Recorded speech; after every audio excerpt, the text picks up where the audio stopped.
inspired, fired up and on the move. Yeah, yeah, yeah, yeah, yeah. From all the places and all the races, arm in arm now, upon our feet. Yeah, yeah, yeah, yeah, yeah, yeah, yeah, yeah, yeah. From all the schools and all the homes, it's time to take it. It's time to take it to the street. Gonna get militant up in here.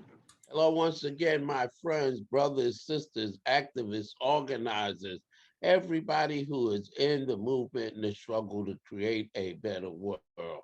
Reverend Leo Woodbury here with this week's episode of The Call, the program that calls you to take direct action, to get involved with policy, advocacy, community education, anything that you can do or I can do to make this world a better place and deal with issues of justice and the climate crisis. Our guest this week is my good friend, Katherine Gilliam. She's an organizer, she's an activist. She works with numerous organizations, and we have worked with her. And she's had some experience with funding as well. And so we're just going to have a rousing conversation, a good back and forth that you will enjoy, and we hope will educate and empower you. And so, how are you, Catherine? Great to have you on the show. Thank you so much, Reverend Woodbury. I'm so honored to be here. I'm honored to be part of this conversation and so grateful to know you, grateful for your work, your leadership. So thank you so much for having me. Well, thank you, because I always tell people that I don't do the work that I'm involved in. I absolutely do not and could not do it without having people who help out, amazing people like yourself. If I had to do all that I do by myself, I would have quit a long time ago and sat on my front porch in a rocking chair and a fishing pole. So thank you for what you do and the work we've done together. And just, I know our audience is always curious because we have guests who come from different backgrounds and different experiences. And so why don't you tell us something about yourself as an individual, your background, your childhood, whatever you feel comfortable telling us about. And, people are always interested, I know, in your last name and that connection. And just tell us about that and how you came to be involved in the work that you do. All right. Well, thank you so much. So I grew up in Minnesota, in Lakota and Dakota territory, also Anishinaabe territories. I was born way up in northern Minnesota and have family in Minnesota, Iowa, and Nebraska.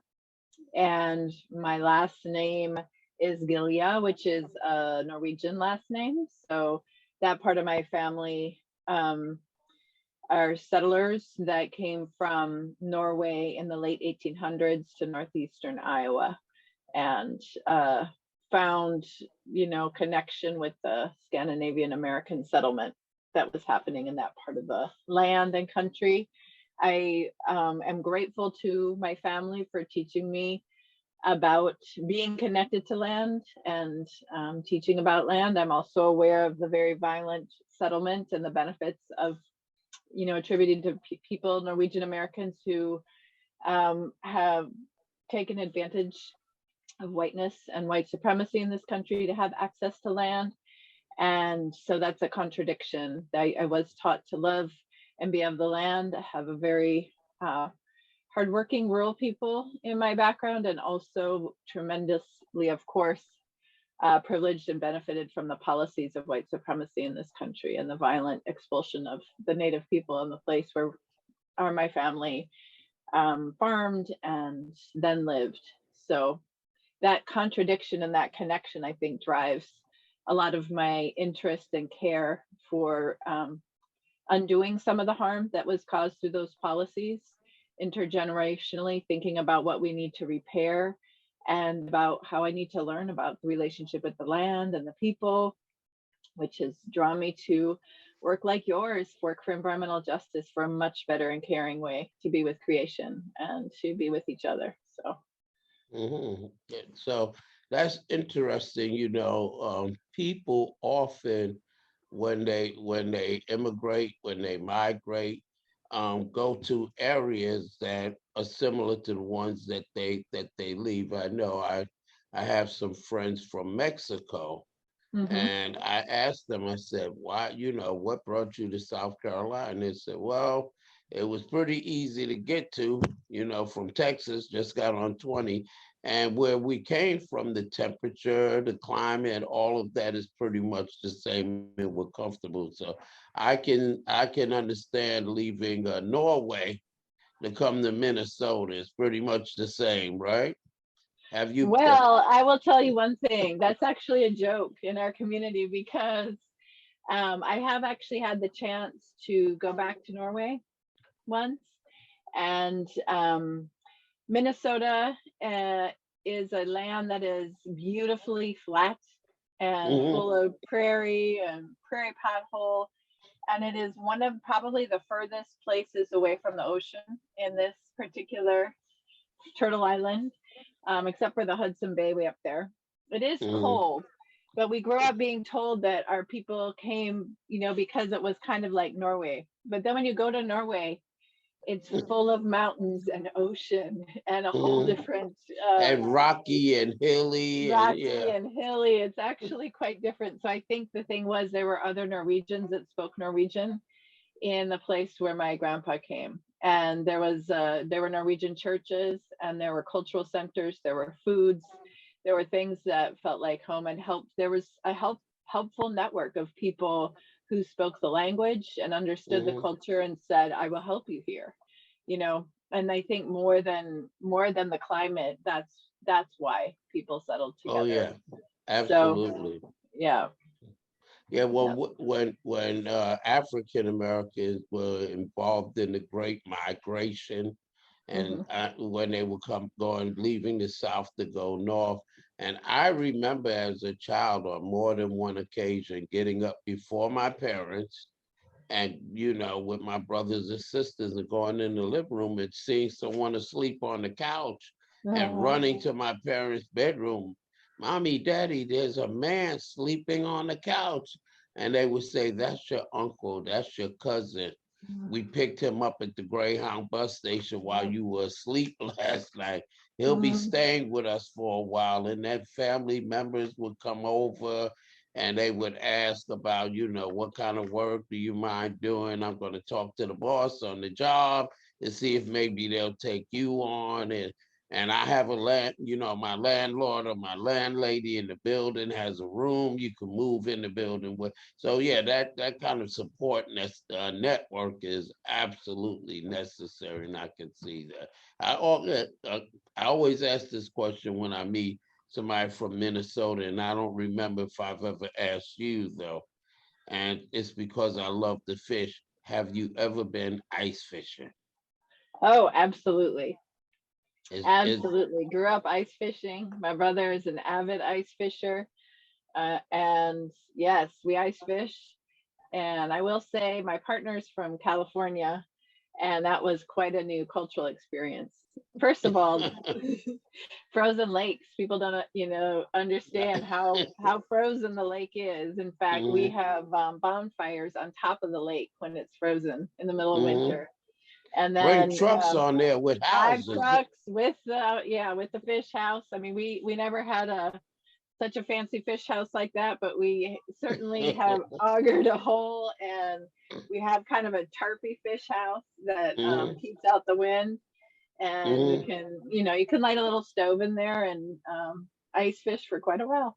Yeah. I understand the fancy fish houses have televisions and Oh yes. refrigerators, and I mean, you just kick back watching television, waiting to get a bite. Yep. So that's one thing I would love to do one day is Well, is, I is can go ice arrange fishing. that. Yes, my Oh, brother, I'll thank talk you. to him. Yes, he Yeah. lives in Duluth, and that's up getting up there, and he regularly ice fishes. So I've got some Oh, connections. I would love to have you in Minnesota and go ice fishing. That would be great. Been there, loved it, you know. Different from the Southeast, but I've been to St. Paul, you know, Hmm. but Hmm. I need to get out in the rural area. So I'll take you up on that one day. Okay. Okay, good. So land and climate is very important. And you talked about, you know, how the indigenous people lost their land with the settlers, and you know, our very similar experience was when my ancestors were freed from slavery, and we were promised 40 acres and a mule, Yeah. but we never got them. And you know, we talk about today how uh, land is it is the means of production. Everything you need to live, the Hmm. clothes you wear, what your homes are made out of, your businesses, minerals, resources, food. If you don't control the land, then it is very easy for other people to control you. So Hmm. why don't you, you know, your work around land and reparations, how is that happening? You know, what spaces is that happening in? Yeah. Well, it is wonderful. It seems that there's a much more broad and diverse conversation now about land reparations. You know, of course, people have talked about that. Native American and African American people have talked about that for a very long time, but it feels like now some more of us and are talking about that as well. And so Mhm. grateful for that. Actually, speaking of ice fishing, this is aside. One of the things I did grow up with were always native led direct actions of people exercising their treaty rights in Oh, Anishinaabe territory. And this was around fishing, hunting and fishing, you know, part of the treaty, protected treaty rights on the lands that were ceded but are protected for hunting, fishing, cultural, activities. um, there was a lot of tension and a lot of racism in Minnesota, trying to prevent that sort of activity. And so direct actions would be going ice fishing at times that were outside of the state permitted moments, because access to those resources is protected by the treaties. So anyway, I love that ice fishing is also part of a direct action strategy to exercise treaty rights. you And can enjoy it. yeah, so and that required a lot of courage, by Anishinaabe people in particular. And continues to require. So anyway, yeah, in terms of the land, well, I feel like there's a few things. One, that we are in a moment when having access to be able to steward, be part of and on land is tremendously important as we are facing these climate disasters and impacts, and people need places to be, to grow food, to shelter. So this is a really important moment for land redistribution and repair. So one of the places that I work is with a foundation called Ceres Trust, and it is a foundation that does grant making, and it has a land access and retention program within the grant making, and makes grants to groups that are using, buying land in this privatized, land system as a way for communities to have access to land and as a means of redistribution. So if you're taking money from a foundation and then securing land for communities, so there's some examples in in California, in the Midwest, and in Hawaii in particular. Also, really following leadership of there's the Black Farmer Fund, there's the Jubilee Justice Project, and the Pot Liquor Capital Fund, and National Black Food and Justice Alliance, all in the South. So there's these programs that Ceres Trust can make some contributions toward, that are those communities, of course, leading the way on what needs to happen, what needs to be redistributed. I feel extremely disturbed by, there's been some policy action to try and, you know, address the harm and the racism that's, been perpetrated against Black farmers by this administration. So there's been some debt relief put forward by the Biden administration. There's been some specific things for not just Black farmers, but socially disadvantaged farmers, a whole group. And white farmers are suing to prevent the distribution of that relief. So that Mm, is a piece of work I feel like is on me and us to do with my community, as how we have continued to allow a corporate industrial ag system and a very extractive economic system to use race to divide us, and how we continue to perpetuate white supremacy is very tragic, obviously violent, and something we have to change. So, mhm, um, right now, 97% of the rural privately held land is held by white people. And that mhm. is a great injustice and needs to change. So, Absolutely, yeah. And we found, during COVID, and well, let me give Series Family Trust a shout out, because it was in large part because of the general support that you made available to New Alpha Community Development Corporation, as opposed to programmatic money, yes, which general is support, frozen. Yeah, absolutely that was very necessary. helpful, that for us, because it allowed us to purchase the 7.5 acres of land that we will be building a environmental justice training and sustainability center on in Marion Fabulous, County. Yeah, so fabulous. so I Tell got to me give more a about shout. that. Yeah, it's going to be the training center. We're going to have a building where we do training. We're going to have our hydro our hydro tanks on there, where we create water off grid using solar and air and thermal units. We'll be able to expand that from what we have at the church. Where we have United Farmers is donating a high tunnel, and we're going to put some Okay. greenhouses on there and have a large garden and a fruit orchard.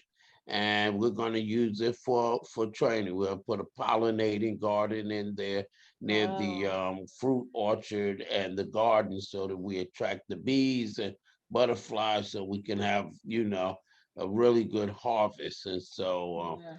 that's in a community called Britain's Neck, where we've been working for over 2 years to mitigate the flooding. So we've identified Oh, the areas where the flooding starts, where it's the worst, partnering with National Wildlife Federation, South Carolina Wildlife Federation, to do some green infrastructure. So we're going to be planting 1,000 trees down, wow. seedlings down there, to help. And they're all indigenous trees that absorb a lot of water to try to lessen the flooding. So, and a bunch Fabulous. of other things we can talk Incredible. about offline, but Yeah. but that's Wow. that's in large part That's so because of the exciting. continued support that Series Family Trust and you have helped us to That's in receive. large part because of your incredible tenacity and relationships and openness. So that's Well, exciting. I mean, that's yes. wonderful. Thank you. But land is important. And one of the things we found, I started off saying, was COVID. During COVID, the food supply chain was shattered. Yep. We had people all over this country hungry. Yep. And, in so many low income people of color communities, we cried about food deserts, food swamps, and how we couldn't get produce into our communities, and why wouldn't the corporations build grocery stores. But during that, you know what I found out? While Hmm. we and others across the country were giving away produce, because the farmers couldn't sell it because the Yeah. restaurants were locked down and USDA were paying them. And all across the country, people were giving away food in parking lots and churches and community centers. Mm-hmm. It destroyed the myth in my mind that we have to depend on corporations. Mm-hmm. Small, Mm-hmm. we got some of our produce we paid for, and we got from small Black farmers. So Mm-hmm. that means that if we control the land, if we're Mm-hmm. doing small scale agribusiness, Mm-hmm. not only can we feed communities and break down some of the health disparities, because we Mhm. get fresh produce in communities.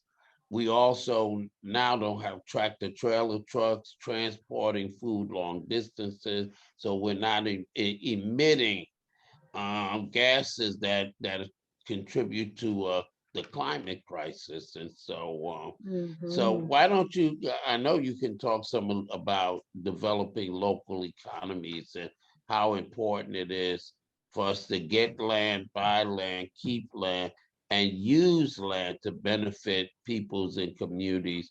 And how does that help out with also with dealing with the climate crisis? Mhm.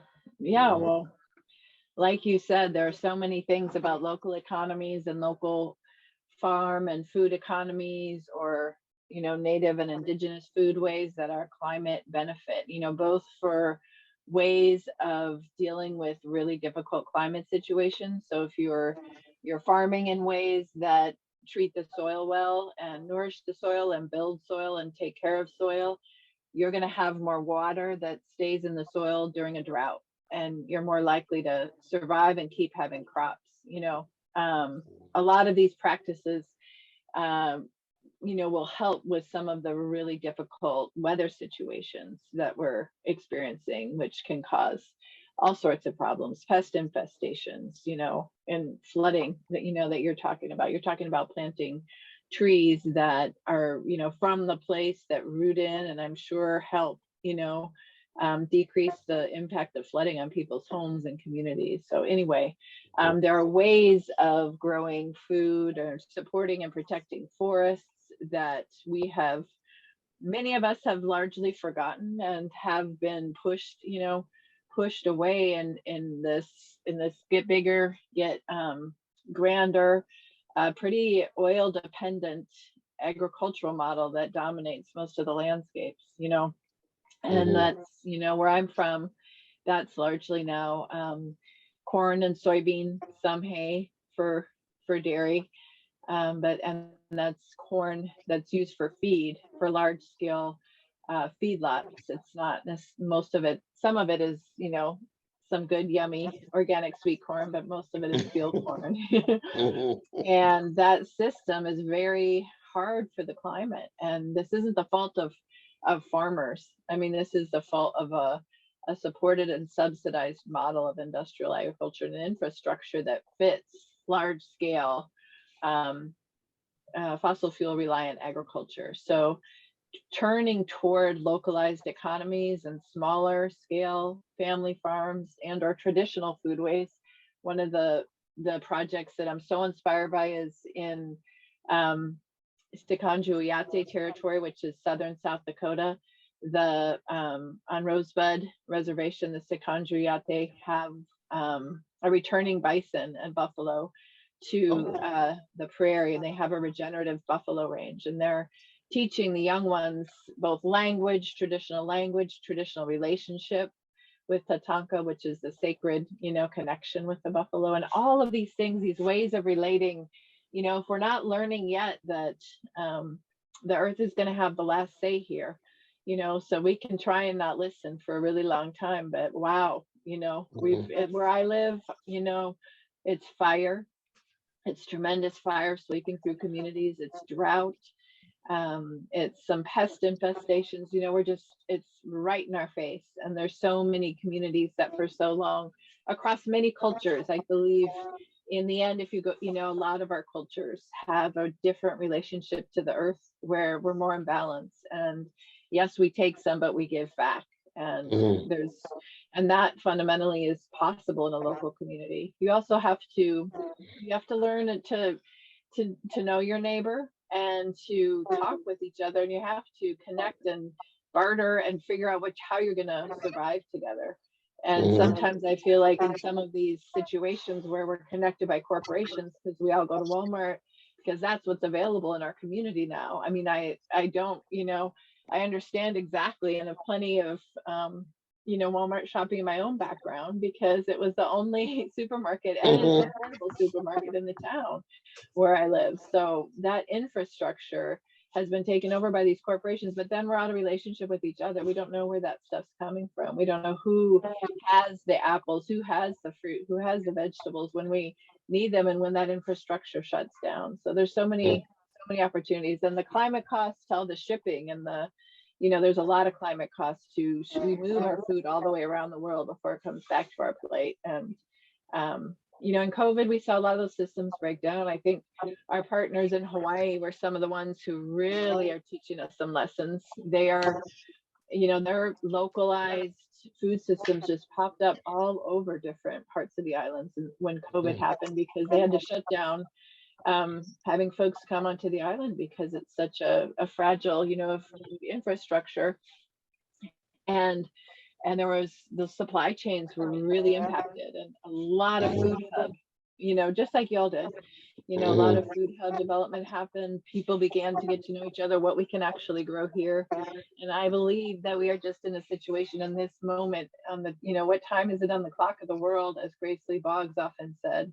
This time is one where we're going to unfortunately face continued crises, I believe, ecological crises, and we need to be in relationship with each other, with infrastructure of food, of water, of housing, and very, if we don't want to localize, we're going to be localized, and we're going to need to take people in, because unfortunately the impact we've had means that some places it's going to be so hard to live that, we're going to have migration. So we're going to have to really reckon with that as human beings, what we feel like is right to do with other humans. Many of us have stories of people that took us in our family lines. And I hope that we can remember that and think about how we're going to make that happen, because that time is already on us, of course. Right, and we're going to have to do some things around policy, not only in this country but globally. I know that at the United Nations COPs, the Council of Partners, people have been bringing up the issue around refugees, and people don't understand that when you turn on your television news and you see people coming in from the Caribbean, from Central America, South America, and about 30% of the people in detention camps are people of African descent. So we have people coming here from all around the world, and there's a reason why they say immigrants rather than refugees. Because if we ever say climate refugees, that people are leaving their area because of the climate crisis, then a whole bunch of human rights provisions automatically kick in when you say refugees as opposed to immigrants. But that's what's going on. The planet is heating up, and of course, where it's already warm in the southern region, it's going to get hotter. And all around the world, we see people migrating. We see them migrating from Africa, from Asia, Southeast Asia, Central America, South America, the Caribbean. I don't think people understand that when we see Haitians coming in because of what happened with the hurricane and the earthquake, that we have these huge movements of people, and we're just going to start seeing more and more people immigrate. And it's going to put tremendous pressure.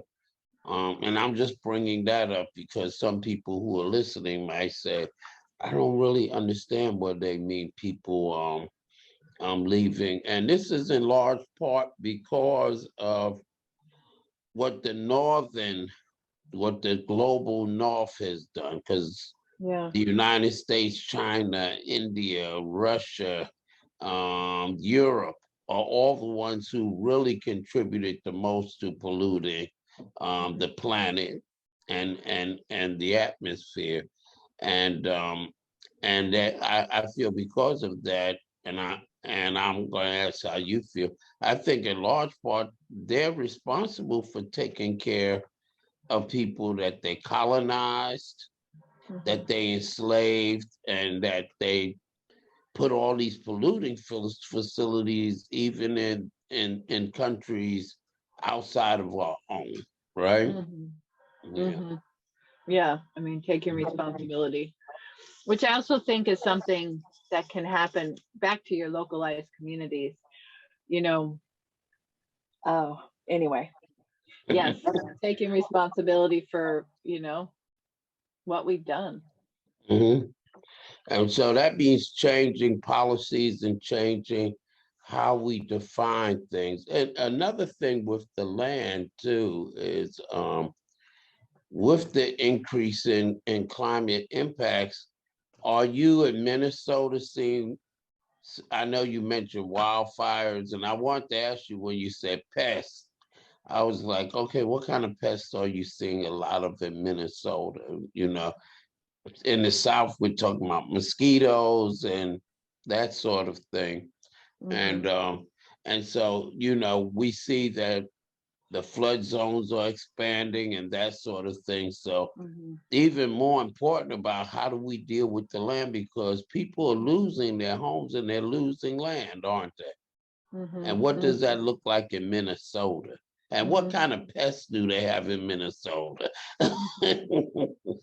Well, I right now, I live in Northern California in Mhm, Ohlone territory. So I can tell you a little bit more about that, but I do keep in touch and have some connection and some work continue in Minnesota. So in mhm. Minnesota, I know you've heard the mosquito, you Yes. know, is But I, a you know, in my mind, I have to think about it because it's like, isn't it too cold to have a lot of mosquitoes in Minnesota? no, they call the mosquito the state bird.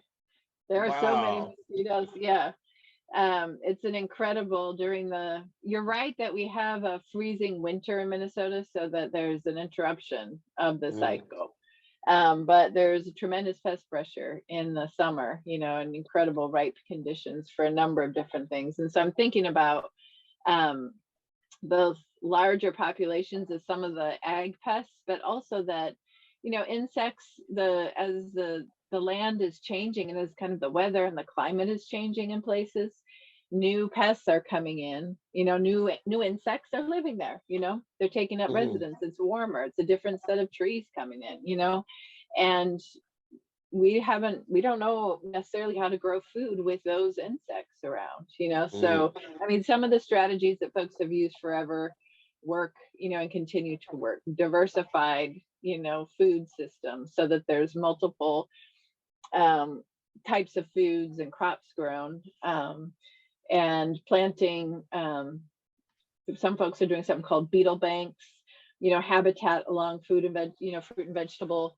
farms, so mhm, that beetles and other natural predators take up residence nearby. If they don't have anywhere to live, then there's no predators for the ones that like to eat the fruits and vegetables, so, and those are all really important to get into place and to learn how to mhm, adapt for the new climate, so that um, we're not tempted to turn into an increasing and really desperate pesticide treadmill and rely on some pretty toxic chemicals to kill some of those things. So mhm. all that is learning, and a lot of people re-engaged with that in COVID. And some people have held it, of course, for so long and haven't disrupted that. But Mhm. yeah. So beetle banks, this is the first time I'm hearing about beetle banks. So a way of actually attracting beetles so Hmm. that they don't go and eat the crops, because you create a habitat for them where they just love to be.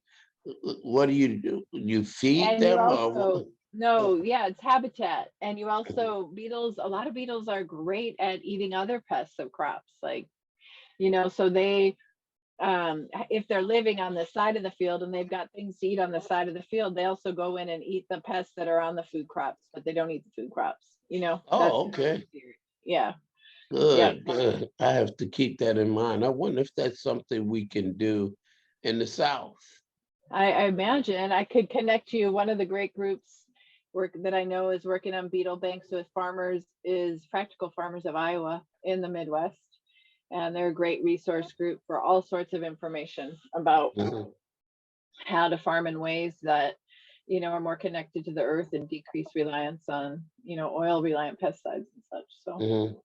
Yeah, great, because I know oftentimes, folks want to move away from pesticides and herbicides, and we found that in 2016 we went to communities and did training, because after the floods, after the yeah. flood, and people who had wells, the flood waters got into their wells, and it was, you need to boil your Ooh, water, and you need to get it yeah, tested, and you yeah. need to know how to chlorinate your well, so that you start the process of the well self-cleaning Hmm. itself. So herbicides and pesticides are really not just harmful when you breathe them in on the food you eat, but in Hmm. these times when we have Water. continuous flooding, it can get into your water.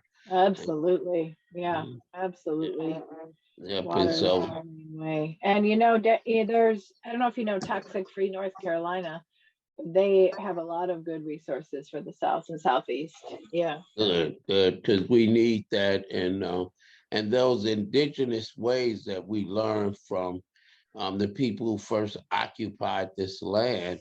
Yeah. So even if you have small plots of land, like the Three Sisters. I know you're familiar with the Three Sisters, where Mm-hmm. they grew corn and squash and beans in this little tiny space.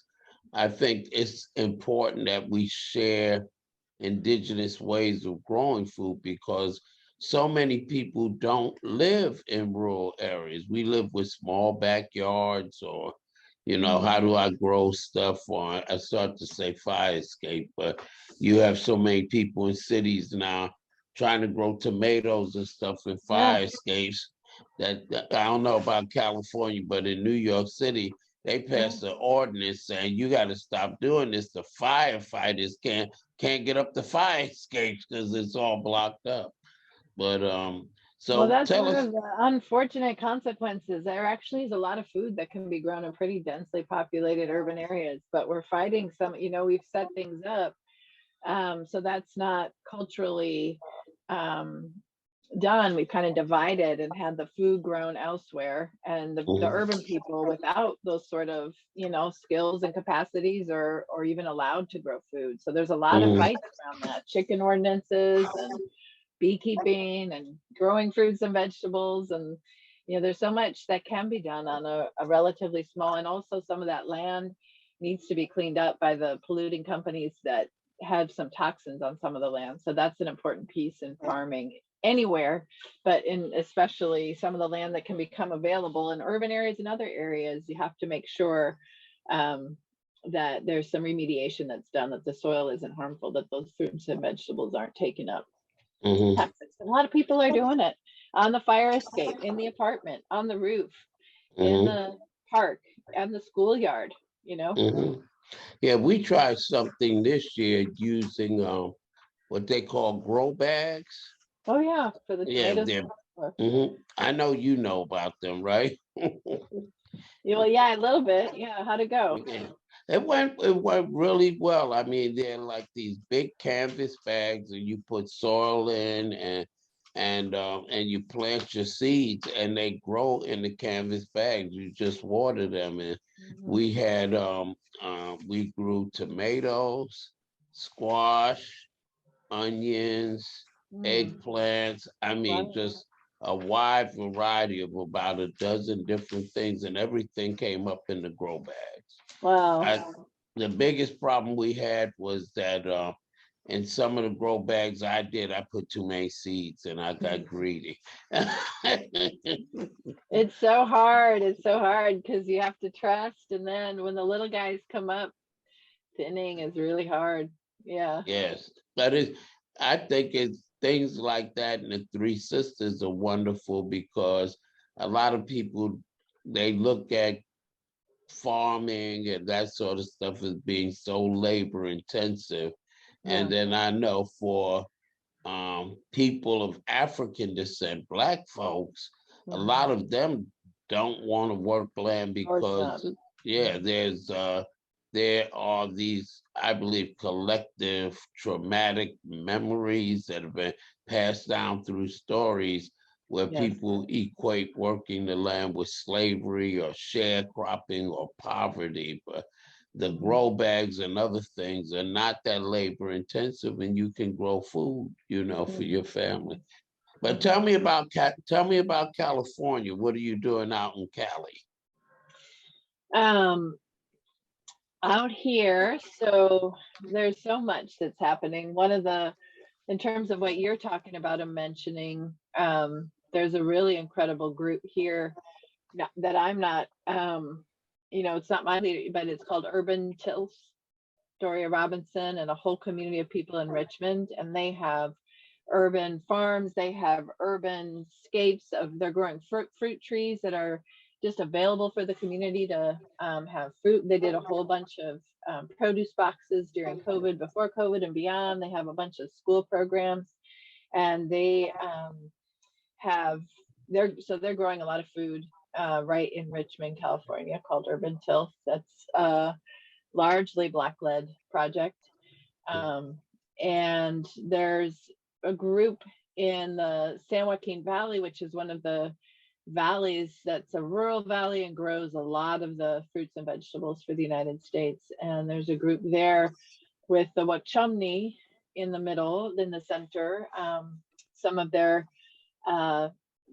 tribal leadership, who are interested in and have created this whole set of organizations that are long environmental justice organizing groups as well. Some like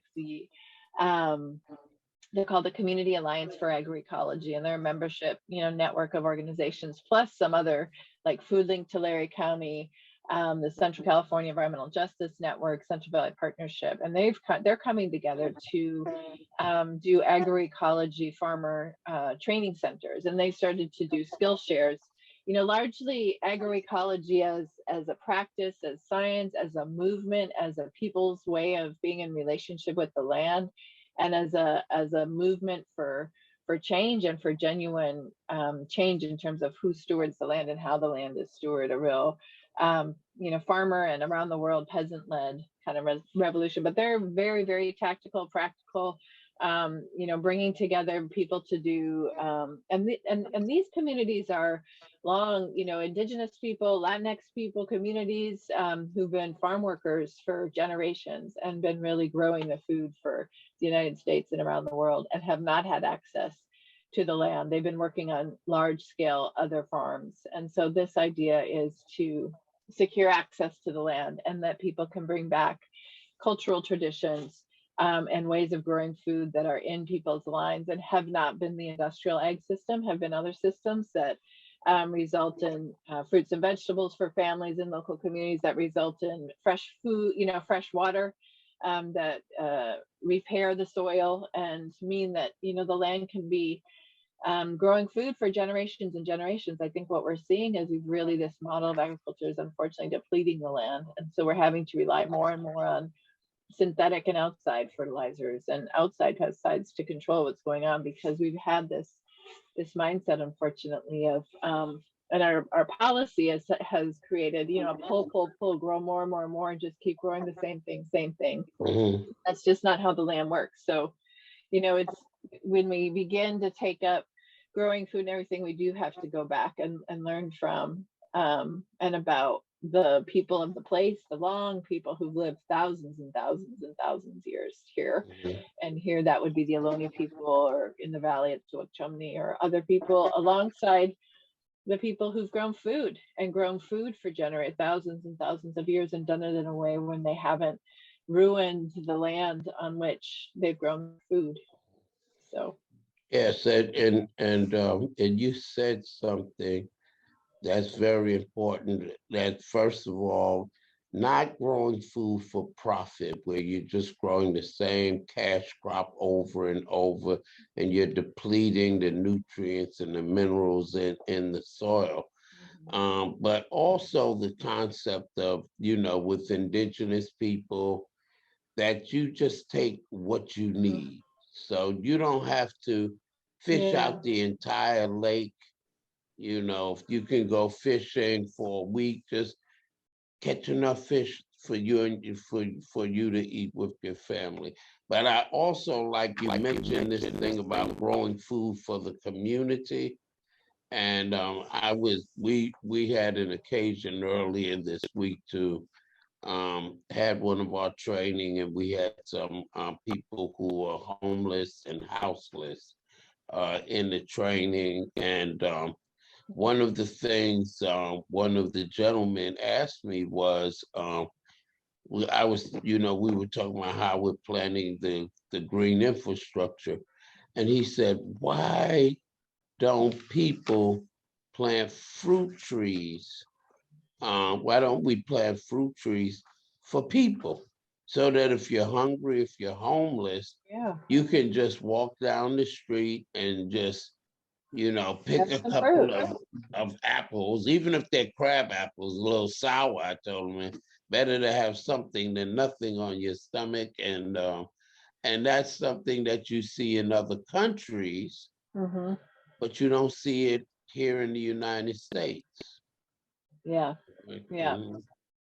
I So do tell that you, whole, Urban Tilth is doing that. They're really doing some powerful, wonderful things. mhm. Well, you keep calling all the names of these different amazing organizations. So you know what you're gonna have to do. You're gonna have to email me a list of Happy, of happy. groups we need to partner with, and maybe bring some of them in when COVID dies down some, Uh-huh. or goes away completely. Heaven help us. Because one of the things we want to do is bring in experts Mm-hmm. from different parts of the country for peer-to-peer learning, so that Yeah, that's we can so learn powerful. from our peers, yes, as well.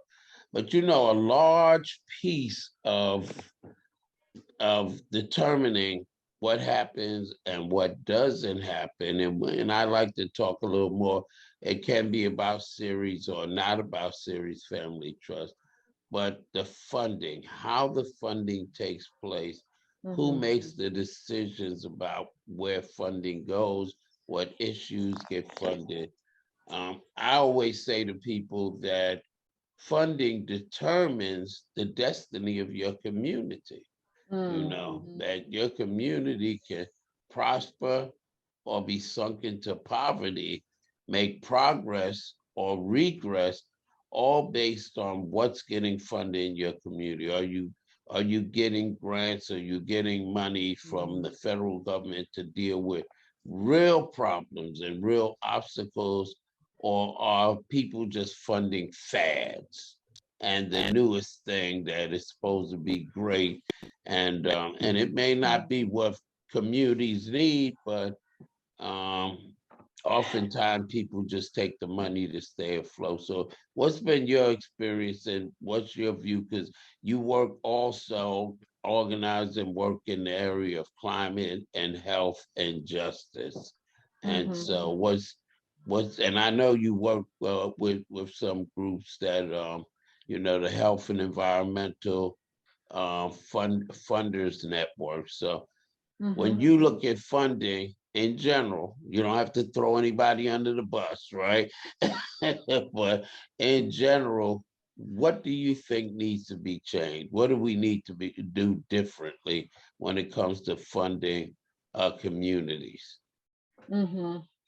Yeah, there's so much that needs to change in how we do this, and a lot of it has to do with listening and following the lead of local communities and people who've been, I say, closest to the pain, have the Hmm. wisdom and the resilience to bring us all forward, with the solutions as well. And that those groups are so often under resourced and underfunded, dramatically underfunded. And um, other groups sometimes are funded to come in with solutions that don't meet the needs or aren't right size for the community and have been stuck and sometimes undermine the solution. So a lot of listening needs to happen, a lot of rapid response, a lot of redistribution. Right now, in terms of, if you're talking about institutional philanthropy, you can have a foundation and spend 5% of it and have your tax status, have some significant tax benefits from that. So I believe that the amount that is paid out needs to increase dramatically. So I'm really, one of the things that inspired me about the people that started Series Trust is that all of the Series Trust funds are going out the door, a complete spend out, and sunset, and be redistributed with grants. So that's more funding that's out there rather than just sitting in an institution. You and I met I think at a Building Equity and Alignment for Impact meeting in Houston. And so that there are a number of efforts now, like the B, where there are funds where communities most affected, communities of color, Black communities, Indigenous communities, working white communities, rural communities are at the center of the decisions, and funders understand that these community-based grant-making processes are more effective, can be extremely effective in terms of addressing the issues that might be on the hearts and minds of everyone around the table.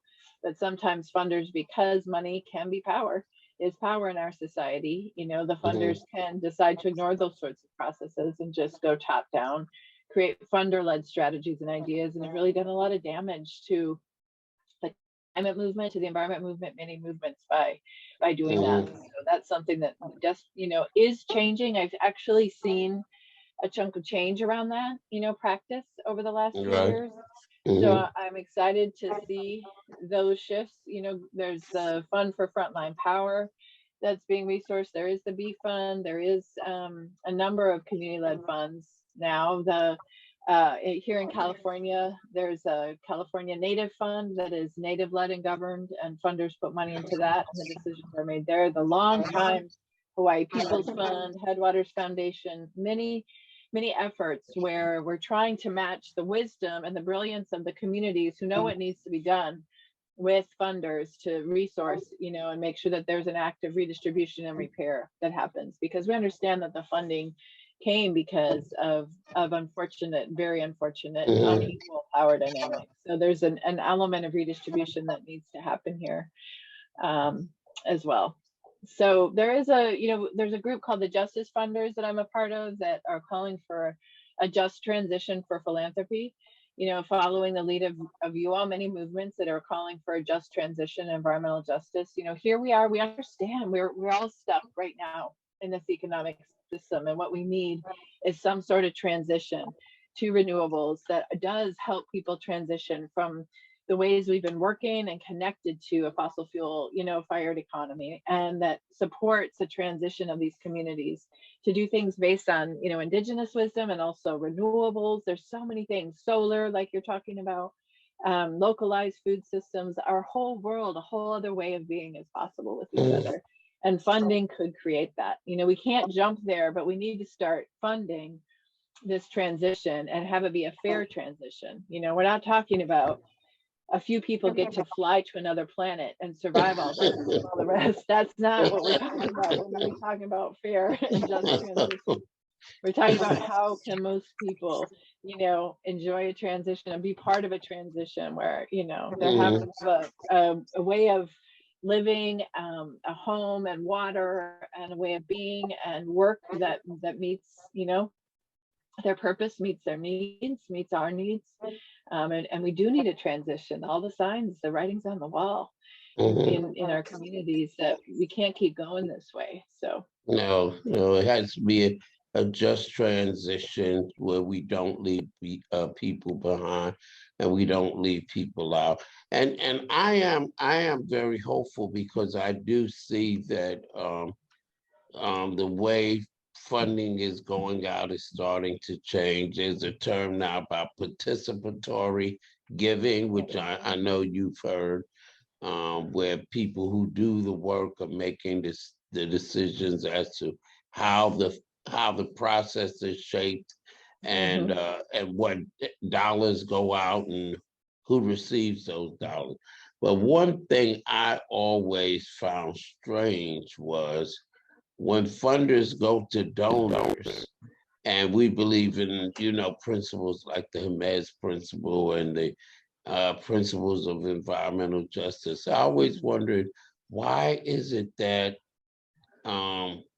community-based organization, why is it that we're never in the room when Mhm. folks are talking to the Jeff Bezos and and Mhm. these large funders that give money to smaller entities, and I always wonder, what is that conversation like? Why Mhm. is it that we always have to have intermediaries? What's being said behind closed doors where it's like, well, we don't believe these community groups can manage the process. We don't believe that they're good at managing money, is what I always suspected is being said. So, Mhm. don't fund them directly, get the money to us. And then also, I know these larger funders Mhm. also don't want to take the time to get to know the organizations on the ground. So, am I kind of in the role with that, or how do we get people at every level into the process? Mhm. Yeah, because that's what I'm feeling. It's good there's conversations, and we've been part of conversations, Mhm. but I just feel like we should, and when I say we, I mean community-based organizations and people from the community should be involved in the entire process. Mhm. Mhm. Mhm. Yeah. Yeah, I think some of these funds that you're talking about do that. They set up, essentially the community is the decision maker on the fund and on the Mhm. direction of the fund. And I am seeing a rise of that, which is powerful. And there's a whole participatory grant making work group now within the Health and Environmental Funder Network, where people are on a continuum of how can you follow to do that. You can just fund multi-year general operating support and get in relationship with the group and hear what the group needs and just move that process through Mhm. and be as transparent and relational as possible. And then there's full redistribution so that the community has the complete decision making power around how fast and where, and the guidance in those models are more like the B fund, Mhm. in some cases NBN collective. This fund for Frontlines Power is structured that way. Grassroots International has hosted a number of funds. Uh, the Klima Initiative, which is also a climate justice initiative that makes sure that funding goes to the global south. That's another way that funding does not flow in the United States to groups in the global south who are also facing, Mhm. like you already mentioned, so much climate harm and impact and stress. So I am seeing a shift in that way, but um, it's not required by policy. So Yes.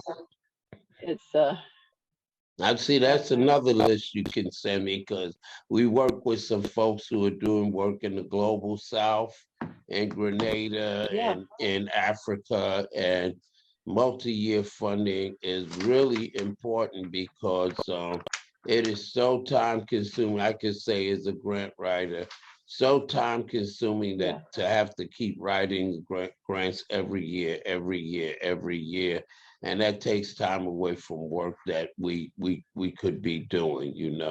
And now I Yeah. promised you something, and I know you didn't believe me when I told you, but guess what?